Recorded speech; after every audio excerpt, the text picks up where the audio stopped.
We arrived here with about a month before the clinic opened, and we watched the construction going on. And on the very first day that we saw patients, the building was like an icebox, and the temperature must have been in the low 60s. They could not control the air conditioning. And the hot water did not exist. There was no hot water. And those were some very exciting times. We were a brand new organization in the city, and there was a lot of pioneer spirit to do whatever it took to get the day done and get our patients seen. I'm Chris Vandenberg, and I was in the first group of physicians to spearhead Mayo Clinic, Florida in the fall of 1986.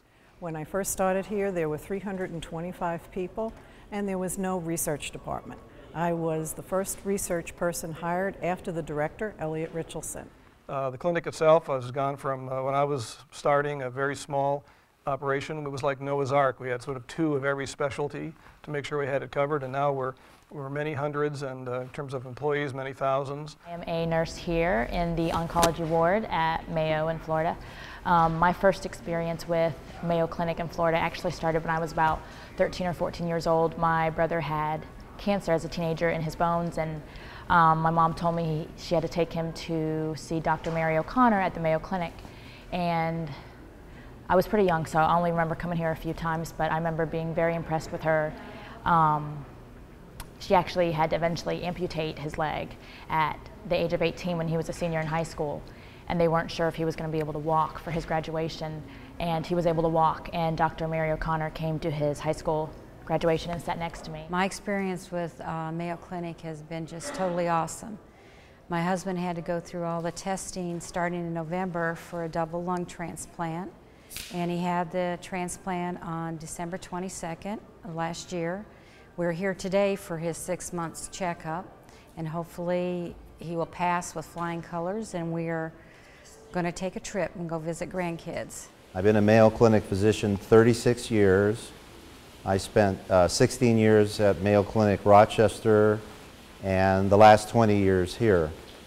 I've always seen Mayo Clinic as kind of a journey of a lot of people toward excellence. And then we actually lost him a few years later when he was 23, and Dr. Mary O'Connor came to his vigil that night, which meant a lot to my family. And I actually see her in the hallways now that I'm a nurse and I work here, which was obviously inspired by my brother because I work on the oncology unit. And she'll always stop and ask me how my family's doing. And one time she told me that she still has his picture on her desk at home. Became a patient of Dr. Whaley's, and Dr. Whaley performed a partial and a full nephrectomy on me during 2004. And for about 9 months I underwent a series of 14 operations and procedures, and actually Dr. Whaley saved my life.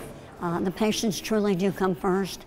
It is what is in the patient's best interest is what I see every day when I work with patients day in and day out. So I really just want to wish them happy anniversary, and I can't believe it's already been 25 years. A young lady that came to the emergency room in a coma with her husband, and we were having to prepare to do emergency surgery, and just at the last moment as we were preparing to go back to the operating room, our husband shared with us that she was pregnant and they'd been trying for a very long time. So this was a very memorable time because thank God the surgery went very well. She had her baby, and to this day I still get holiday cards from her, and it's very heartwarming to have that kind of opportunity to take care of people in that situation. I love them, and I have met so many fabulous people as patients and their families.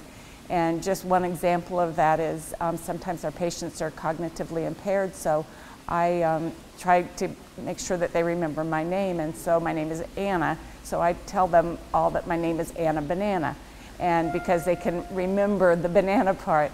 And it just warms my heart when I'm walking down the hallway and I hear, "Anna Banana," from coming down the hallway. And I know that by doing that, that it means that they feel comfortable with me and that I must be communicating well with them and that they feel like they're well cared for if they can have that kind of a relationship. It was very frequent. We were here on Saturday and Sunday mornings because we wanted to make sure we were ready for Monday. So we would come to work with our bathing suits on underneath, and we would file histories and clean x-rays and be ready for Monday, and then we would all go to the beach in the afternoon. My exam room, there was no cushion on the seat. The electricity for the clinic building, for the Davis building, came through a grid that was unique to this area. Now you're on now the clinic is on probably a citywide or county-wide grid, but we were on almost like a private electricity grid that went out about every hour or two, and there were no flashlights in the exam rooms. And the electricity was terrible. We had line sags in the voltage, which took us 3 or 4 weeks to figure out what was causing all of our instruments to lose their programs. I'd program them during the day, and in the morning I'd come in, they'd still be on, but the programs were gone. And it really is a dramatic improvement over the early days, and actually I'm proud to say it's very much a real Mayo Clinic, and has been really for all the years I've been here. The real essence of the Mayo Clinic has been captured here in spite of the very meager beginnings. Through the years, Mayo has grown so tremendously here and a huge impact to the city, and it's been phenomenal to see the changes, and I look forward to 25 more years.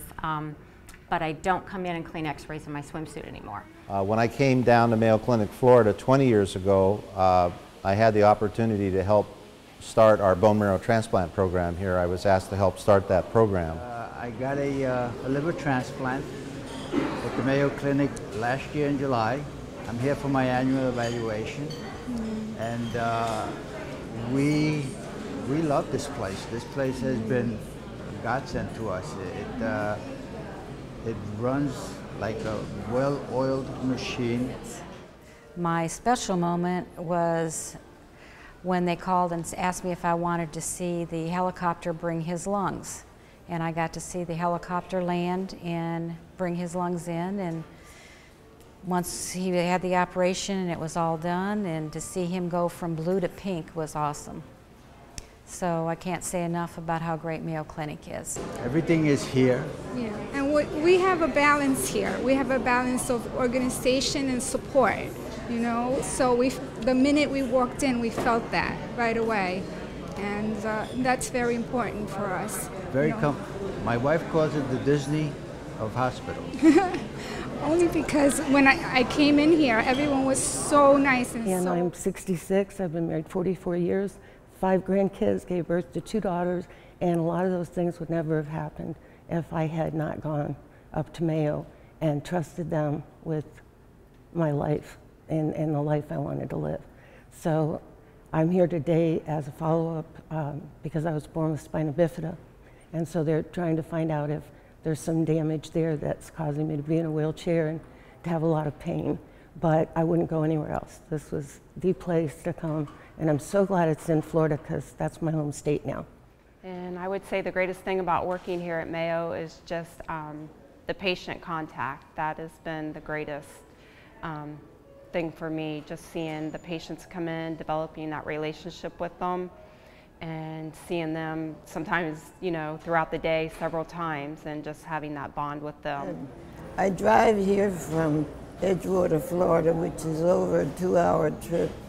But it's well worth it. I wouldn't go anyplace else.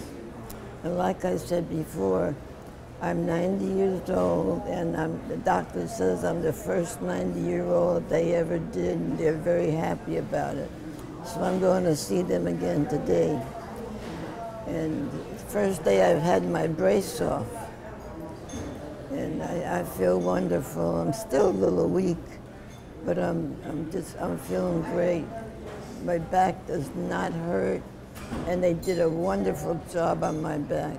We were going through all the testing. I was pushing him up and down from one end of Mayo to the other for all his tests. Now he can walk, and by himself, he's not on any oxygen, and one of his big moments was when he was able to walk and sing at the same time. The thing I remember the most, and that will always be with me, was just the wonderful experience I've had meeting so many outstanding, talented, and committed individuals who are concerned about patients here in Florida. The interest of the patient always came first for Ron Reimer. And I'll never forget him loading up in his, he had a patient that needed a circ electric bed, and we had no circ electric bed at the clinic or in the St. Luke's Hospital. So Ron took his Toyota or whatever pickup truck and drove himself across to University Hospital, picked up a circ electric bed and brought it back to St. Luke's. That's real dedication. But that was the spirit in which this group started. I'll thank Mayo for giving my husband back to me. We'll be celebrating 33 years in November. Dr. Edith Perez came to me 5 years ago and said that she wanted to start a marathon to support breast cancer research. And when that took place, I immediately jumped on board to try to help her build up a team here at Mayo Clinic, and we are going to complete our 5th marathon run in February of 2012. The Donna Hicken 26.2 marathon that has been established over the past 4 years. The money that has been raised from that goes, 80% of it goes directly to the research departments. The teamwork abounds, and the organization is a place that I'm proud to call my place of work. Thank you. If I had to work anywhere in Florida, it would be the Mayo Clinic. I just love the team aspect. Dr. Rivera proceeded to take a violin out of a case and proceeded to ask me, and I should say we're both from Puerto Rico, and that's the reason why he asked me to come up. He wanted to share Christmas music from our homeland to this patient who was here for her last Christmas. The experience was uplifting. It was very special, and I hold it dear to my heart. It is about compassion and caring for patients in a transcendental level that moves you. Thank you, and play it again, Sam.